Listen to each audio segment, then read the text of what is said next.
président Patrice Talon a reçu hier en audience l'ancien président de la République, Boni Yayi, au cœur des échanges des civilités et actions de paix entre Patrice Talon et son prédécesseur. Voici les précisions de Jérôme Mungo. Boni Yayi, tout de blanc vêtu au palais de la Marina. La nouvelle qui a circulé sur les réseaux sociaux est une réalité. Au lendemain de la journée internationale de la paix, Patrice Talon reçoit son prédécesseur pour des échanges conviviaux. Après environ 1 heure de tête-à-tête, les deux personnalités sont face à la presse. L'objet concerne uniquement un seul point, la question liée à la décrispation politique dans notre pays. Calmement, elle m'a écouté. Nous avons convenu, au terme de discussion, que la décrispation politique est indispensable. Je crois qu'il a indiqué. À la paix durable dans notre cité commune, afin d'assurer notre vivre ensemble, la concorde et la cohésion nationale. Beaucoup croient qu'il y a un problème profond. Talon Yayi. Non. Je suis venu, je crois que le président lui-même le sait. Compte tenu de tout ce qu'on s'est dit. Il n'y en a pas. De profond, il n'y en a pas. Mais qu'en réalité, je suis ridicule. Mais la question est plutôt de savoir que faire pour nos concitoyens, pour qu'ils savourent la joie, la paix, le plaisir et le consensus pour affronter les défis et chocs aussi bien intérieurs qu'extérieurs. J'ai attiré l'attention du président. Avant de venir, je suis allé échanger avec le président Soglo, ancien président de la République. Et je suis ici en qualité d'ancien président de la République. Comme j'ai eu à le dire, si le président Talon fait droit à ma requête, peut-être que c'est le prélude à une série de rencontres périodiques en fonction de son agenda pour consulter les anciens chefs d'État, comme ça se fait peut-être par ailleurs, et recueillir certainement nos éventuels avis. Ça rassure les populations. Donc c'est à ce titre-là que j'ai fait la démarche vers le président Soglo. On a échangé et c'est avec son autorisation que je suis venu ici. C'est avec son autorisation que j'ai transmis le message que je viens de transmettre au président Patrice Talon. C'est un plaisir pour moi et je voudrais prendre le temps de savourer ce plaisir-là. Revoir le président Boni Yayi ici même, en ces lieux, qui garde son action en mémoire. Le président Boni Yayi a passé 10 années ici, au service de notre pays. Et vous imaginez quel est mon plaisir et l'honneur que j'éprouve en le recevant ici. Cette rencontre sonne comme le déclic d'une décrispation de l'atmosphère sociopolitique après tant d'événements qui ont marqué ces dernières années les relations entre les concitoyens. J'ai souhaité qu'il soit mis fin aux arrestations politiques et d'opinion pour permettre à tous nos compatriotes réfugiés, condamnés ou non, de rentrer chez eux, de même que la libération des détenus politiques, a dit pour finir l'ancien président Boni Yayi. C'est une nouvelle ère qui s'ouvre ainsi pour le Bénin, pays de paix et d'hospitalité.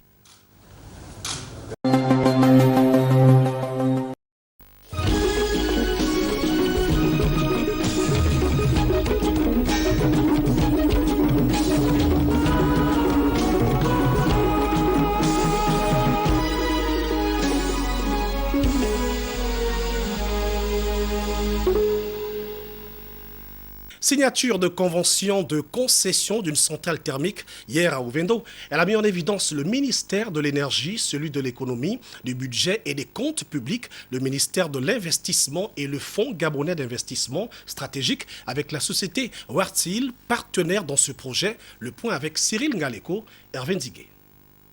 5 membres du gouvernement d'un côté, à leur tête, le ministre d'État à l'énergie, Alain-Claude Bilibizé, et de l'autre, le représentant du groupe Verzila et les responsables du Fonds gabonais d'investissement stratégique. Sur la table, les documents qui doivent désormais comporter leur signature dans le cadre de la construction d'une nouvelle centrale au gaz naturel de 120 MW afin de répondre à la demande d'électricité pour les besoins des populations et des industriels dans la région de Libreville. Verzila est un sponsor majoritaire pendant la période de développement et ensuite deviendra un investisseur minoritaire pendant la période de construction et ensuite pendant la période d'opération. Les travaux sont prévus dans une petite année et ensuite vont durer une quinzaine de mois environ. Pour les autorités gabonaises, ce projet est fortement créateur de valeur car il permet d'optimiser la ressource gazière issue des exploitations pétrolières et de poursuivre l'effort du développement énergétique. C'est une réforme très importante qui permettra demain de rattraper notre retard dans le domaine de la production et de la distribution de l'énergie. Et donc ce projet, aujourd'hui, c'est parmi tant d'autres qui sont en cours au niveau du ministère et nous travaillons avec le soutien actif de toutes les équipes de la présidence et des départements ministériels sectoriels. Donc c'est un modèle, un exemple de collaboration au niveau de toutes les institutions impliquées et des partenaires privés. En lien avec le plan d'accélération de la transformation fixé par les plus hautes autorités du pays, cette convention prévoit un contrat d'achat d'énergie d'une durée de 15 ans. Le ministre d'État à la communication et à l'économie numérique, Edgar Anissé Mboumboumiyakou, a rencontré les opérateurs du secteur communication du côté de l'ARCEP au menu des échanges, la couverture de réseau national et la mise en place du réseau du CFEP de Vengue. Patrick Simangoy, Richard Evindi, Boumba.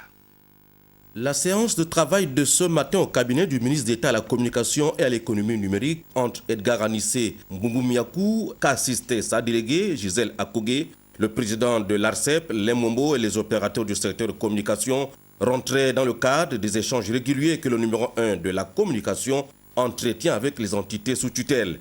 Tous réunis autour de la table ont abordé avec les 2 membres du gouvernement les questions liées à l'amélioration du réseau sur le territoire national et surtout la couverture téléphonique, Internet et Wi-Fi du tout nouveau centre de formation et d'enseignement professionnel de Vengue à Franceville en prélude à son opérationnalisation imminente. Les travaux de qualité y ont été réalisés, matérialisant ainsi la vision du chef de l'État Ali Bongo Ondimba en matière de formation professionnelle. C'est pourquoi toutes les commodités irrelatives doivent être prêtes avant le jour J, a martelé le ministre d'État Edgar Anissé Mboumboumiyakou. Le centre de formation et d'enseignement professionnel de Mvengue va accueillir les apprenants du niveau CAP, du niveau secondaire et professionnel, concrétisant ainsi le projet du chef de l'État Ali Bongo Ondimba qui vise la valorisation de la filière professionnelle et technique qui répond aux besoins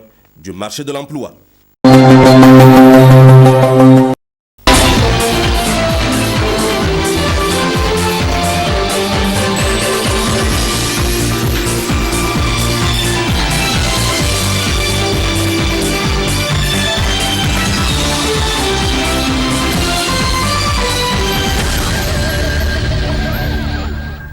Le président du Conseil économique, social et culturel, CESOG, poursuit ses séances de consultation après les acteurs de l'économie et des finances. Hier, c'était le tour des acteurs du développement rural et de l'environnement. Échanger sur les forces et faiblesses des politiques de développement rural afin de créer une dynamique participative de travail était l'objectif de cette rencontre. Rachida Senedjori et Lawali Yahya pour le compte rendu. Le développement du secteur rural et de l'environnement est le maître mot de cette consultation entre le Conseil économique, social et culturel CESOC et les acteurs qui interviennent dans le dit domaine. Ensemble, ils vont réfléchir sur les voies et moyens permettant de faire face aux défis actuels par le renforcement des politiques de stratégie de développement. L'ambition du président de la République est entre autres d'améliorer la productivité agricole et pastorale qui occupe 80% de la population active de notre cher pays, ainsi que le développement des chaînes de valeur. Dans la DPG, la modernisation du monde rural occupe une place de choix parmi les 7 grands axes d'orientation de l'action gouvernementale. Les avis des experts seront mis à profit pour répondre aux attentes du président de la République, Mohamed Bazoum, d'accompagner le monde rural, une ambition qui peut être atteinte au vu de la pluralité d'acteurs ici présents. Notre objectif final ici est de faire de vos analyses et de vos réflexions respectives un terrain fertile à l'éclosion de solutions durables, à même de tirer le Niger vers le haut. Il nous paraît impératif que le monde rural nigérien, moteur de notre développement, soit bien préparé et fortifié pour une bonne intégration africaine et plus singulièrement dans la zone de libre-échange continentale africaine ZLECAf en tant qu'acteur incontournable. Le CESOC entend poursuivre ses consultations avec les autres commissions afin de créer une dynamique participative de travail dans tous les secteurs de développement. Dans la région de Maradi, les producteurs se réjouissent. En effet, la campagne agricole promet au vu de la bonne pluviométrie enregistrée. C'est le constat fait par notre équipe de la station régionale de Maradi, Sandana Tahi et Nassirou Nakakali. Maradi, capitale économique, mais aussi grenier du Niger avec plus d'1 500 000 hectares de terres emblavées. Cette année, la campagne agricole qui a connu une installation normale s'est bien déroulée avec des pluies régulières et bien réparties dans le temps et dans l'espace. Néanmoins, quelques poches de sécheresse ont été observées dans la bande nord de la région. Cependant, la situation phytosanitaire est sous contrôle malgré quelques foyers d'infestation par la de l'épidémie localisée dans les départements d'Agué et de Gazawa. Au titre de l'infestation, 25 649 hectares infestés, dont 22 844 hectares traités, soit un taux de couverture de 89%. Cette année, la mineuse n'a pas fait beaucoup de dégâts. On peut escompter une production bonne dans l'ensemble de la région de Maradi. D'ores et déjà, il y a beaucoup de producteurs qui ont commencé à récolter le mil. Néanmoins, au nord, le stade dominant et les piaisons floraisons, il y a beaucoup d'infestations, surtout des sauteriaux. Nous allons continuer la prise en charge de ces infestations-là jusqu'à la deuxième décade du mois d'octobre. Une autre lueur d'espoir pour cette campagne, c'est le début des récoltes dans plusieurs localités de la région où les prix des céréales sont déjà en baisse.